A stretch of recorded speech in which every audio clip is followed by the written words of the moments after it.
Considered one of the scariest movies ever, this brainchild of acclaimed directors continues to be hugely influential. But the behind-the-scenes stories are even creepier, with some downright bizarre events fueling a dark legend. Today on Hollywood True Crime, the Poltergeist Curse.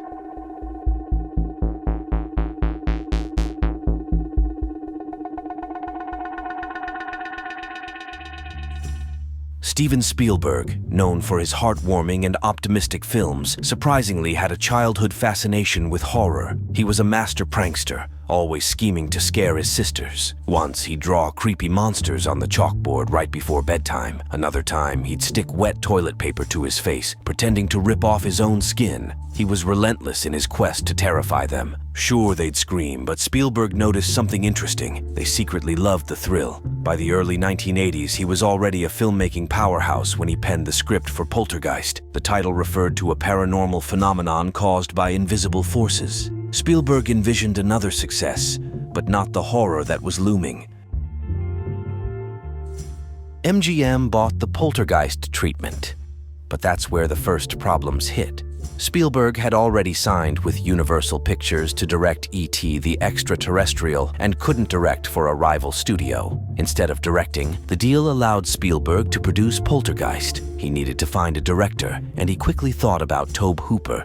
Born in 1943, Hooper made a splash with the Texas Chainsaw Massacre. The brutal indie film cemented his reputation as a horror maestro. In addition to his ability to scare, Hooper also captured a grim view of the American dream. Even though they brought on Hooper to direct, Spielberg was still the driving force behind the project. With E.T. just getting started in pre-production, Spielberg had the flexibility to juggle both films. This would eventually spark a controversy over who truly directed Poltergeist. Spielberg teamed up with Michael Grace and Mark Victor to write the script. They dreamed up the story of the Freelings, a typical American family. Things seem perfect when they move into their new house in Cuesta Verde, a quiet Californian neighborhood. But then, strange things start happening. Carol Ann, the youngest daughter, is snatched away by unseen forces from another world. With the help of 3 parapsychologists, the parents must race against time to rescue their little girl. With the script done, Spielberg supervised the casting process. He filled the parent roles with Craig T. Nelson and JoBeth Williams. Next came the 3 kids. Dominique Dunne landed the part of Dana, the teenage daughter. Oliver Robbins was set to play Robbie, the middle child, but they were stuck finding Carol Ann. An open casting call brought in a ton of child actresses, but none was good enough in Spielberg's view. However, the answer walked right into him one day at the MGM lot. He spotted a sweet blonde girl sitting by herself and asked her name. Heather O'Rourke, she replied, adding politely that she wasn't supposed to talk to strangers. Spielberg chatted with her for a bit, and that was it. He knew he'd found his Carol Ann. With everyone in place, Poltergeist was ready to be filmed. No one could have predicted what was to come. With a budget of $10 million, filming for Poltergeist began in May 1981. The exterior scenes were shot in Simi Valley, a suburb north of Los Angeles. Spielberg was known for fostering a good vibe on set, but even he couldn't stop problems from popping up right from the start. Every day was a grind, especially for Nelson and Williams. After a long shoot, the actress would head back to her rental apartment in LA. The first night, she noticed the pictures on her wall were askew. Figuring it was just a quirky apartment thing, she straightened them and went to bed. But the next night, they were all crooked again. This unusual occurrence kept happening during her whole time there. It freaked Williams out. She started to wonder if someone was trying to mess with her, maybe tell her to quit the movie. But even so, she kept working. But weird things kept happening on set, like objects vanishing and some close calls with injuries. The scariest one involved Robbins. He was filming a scene where Robbie gets attacked by a clown. The clown's arms had a special effect to make it look like he was choking him. When the crew yelled "action," the kid looked like he was really choking. He even screamed that he couldn't breathe. Everyone thought he was acting amazingly and doing improvisations. But Spielberg saw his face turning blue and stopped the scene right away. He ran over to Robbins and ripped those clown arms off. That's when everyone realized the effect wasn't working as intended. Another intense scene involved Williams. During the big finale, her character takes a tumble into a mud pit full of skeletons. She needed to be scared out of her mind, but acting wasn't really necessary. She was already freaked out by the blinding spotlights and those giant 16-ton fans. She kept picturing a light fixture falling and zapping her. Spielberg completely understood her fear. He climbed into the set himself, staying out of camera view, and told her as a joke, "If a light falls, at least we'll both get fried together." That definitely helped ease her nerves during the 5 long days it took to shoot that scene. After that sequence wrapped, Williams raved about the special effects makeup crew. The dead bodies looked amazing, so real she almost couldn't believe it. Then one of the artists, Craig Rarin, dropped a bombshell. They used real skeletons. He explained that he bought 13 medical skeletons imported from India, the kind they hang up in science classrooms. They were way cheaper than making fake ones, and all they needed was a little weathering to look suitably creepy. Needless to say, Williams was speechless. After a rough shoot plagued by delays and whispers of unsettling events, Poltergeist finally wrapped in August of 1981. The editing process took a while, but the team felt good. They knew they had a hit on their hands, and they were right. The movie premiered on June 4th, 1982, and audiences packed the theaters. That same next week, E.T. stole some of its thunder, but that didn't stop Poltergeist at all. It took in a whopping $121 million. Critics loved it too, praising the film and Spielberg's 2 summer successes. It even got 3 Oscar nominations the following year. On the surface, Poltergeist's success seemed to be the happy ending to a troubled production, but the real horror story was just getting started. Poltergeist launched Dominique Dunne into the spotlight, landing her roles like the sci-fi miniseries V. But behind the Hollywood dream, her personal life was a nightmare. In 1981, she met John Thomas Sweeney, an up-and-coming chef. Things started well, but Sweeney's true colors soon emerged. He became possessive and violent. Dunne suffered through his abuse until finally leaving him in August 1982. We've covered Sweeney's case in another video, but now we'll delve into its darkest chapter. On the night of October 30th, 1982, Dunne was at her home with David Packer, a fellow actor from V. They were ready to rehearse some of the show's scenes. At 9 p.m., a knock shattered the evening's peace. Dunne answered the door to find John Sweeney. He apologized, pleading for a second chance, but Dunne refused. Sweeney snapped. A vicious struggle ensued, ending with Dunne unconscious. Doctors fought to save her life, but Dunne was tragically left in a vegetative state. Her parents knew the fight was over. With a heavy heart, they authorized removing her from life support. Dominique Dunne died at the age of 22. Her promising career and life cut tragically short. News of Dunne's death rocked Hollywood. Her Poltergeist co-stars mourned the loss of a talented young actress with a bright future. Sweeney, however, faced a far less tragic consequence. Convicted of manslaughter, he served a mere 2.5 years. After his release, he returned to working in restaurants and changed his name.